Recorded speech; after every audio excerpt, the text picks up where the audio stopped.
Shalom l'épouse, que le Seigneur vous bénisse richement. Je suis votre frère Modestin et j'aimerais partager cette écriture avec vous ce soir.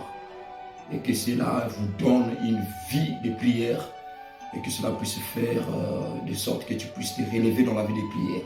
Il est écrit dans le livre de Romains 12, le verset 12. L'apôtre Paul nous dit ici: réjouissez-vous en expérience, soyez patients dans l'affliction, persévérez dans la prière. Amen. Dans la Bible ici, c'est l'apôtre Paul qui nous parle. Il nous dit de persévérer dans la prière. Parce que tout croyant, c'est que l'homme doit comprendre aujourd'hui, la chose qui doit être au centre d'un croyant, c'est la prière. Tu peux beaucoup aimer écouter la parole, tu peux aimer beaucoup chanter, mais quand tu manques la vie de la prière, c'est la chose terrible. Vous allez remarquer dans toute la Bible, tous les héros qui sont passés, tous les anciens, les prophètes qui sont passés dans la Bible, c'était des hommes de prière. Ils ne pouvaient pas obtenir ce qu'ils demandaient à Dieu sans pourtant passer par la prière.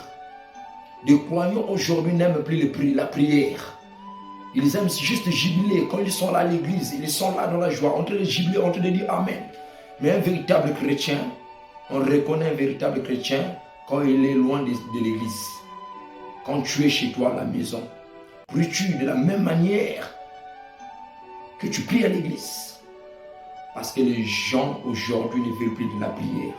Le diable a volé la vie de la prière dans les croyants. Et qu'est-ce que le diable a fait? Le diable les a bourrés de connaissances. Comme il se dit, il a beaucoup de connaissances. Ça veut dire qu'il connaît tout. Non. Tu peux avoir de la connaissance, mais quand cela n'est pas accompagné avec la prière, cela ne peut pas produire des effets positifs. C'est pourquoi nous avons des chrétiens ballottés aujourd'hui, avec beaucoup de connaissances, mais ils se perdent facilement. Parce que quoi? Ils marchent sans révélation. La prière vous approche de plus en plus dans la présence de Dieu. Vous voyez?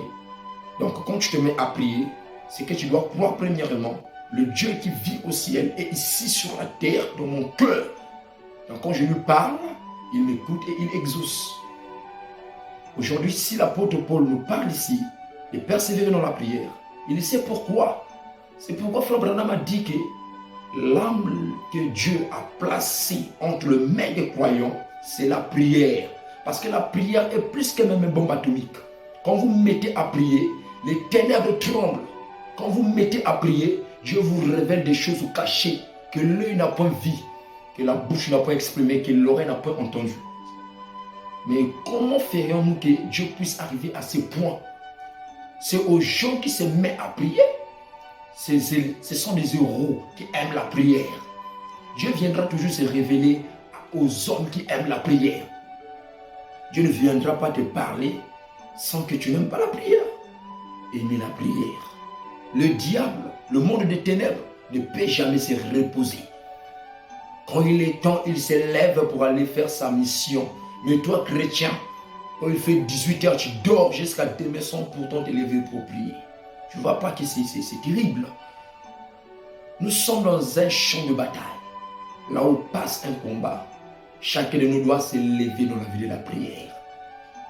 Parce que l'ennemi, le diable, ne te laissera jamais même une seule seconde. Il va te combattre tous les jours de ta vie. Mais quand tu n'as pas la vie de la prière, mon frère, c'est compliqué. La prière, c'est la chose essentielle qu'un homme doit posséder. Le diable tremble quand tu pries. Tu dois croire premièrement dans ta prière.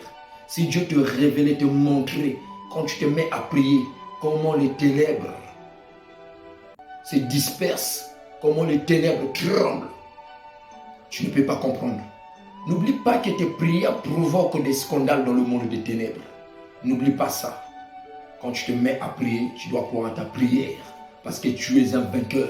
Quand Dieu vit en toi, c'est Dieu. Laisse-lui exprimer à travers la prière. Ne laisse pas ta chair puisse l'empêcher d'exprimer ce que Dieu veut en toi.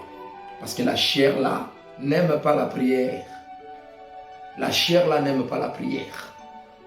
La chair là a des désirs charnels, mais l'esprit en nous doit dominer les désirs charnels de la chair.